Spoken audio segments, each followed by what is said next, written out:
Mungu alipotuingiza duniani ili atuone waaminifu duniani, ni kuhakikisha tunafanya ili yeye afaidike, sio sisi tugain na kuonyesha ukubwa.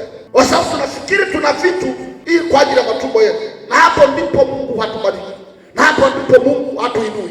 Why? Kwa sababu tuna fikra za tunajiwaza sisi wenyewe, na ubinafsi ndio unaua watu.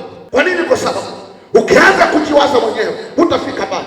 Kama huna kitu ambacho ndani yake kimebeba hatima za watu wengine, mimi nikwambie tu, utabaki kuwa maskini au utabaki wa kawaida.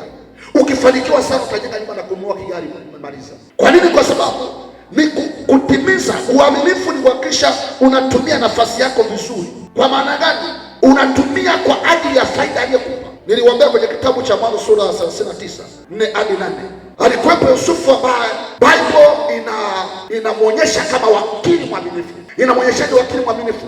Biblia inasema alipofika kwa Potifa, neema ya Mungu ilikuwa juu yake, na maandiko yanasema Potifa akamwachia kila kitu, akimanage kila kitu.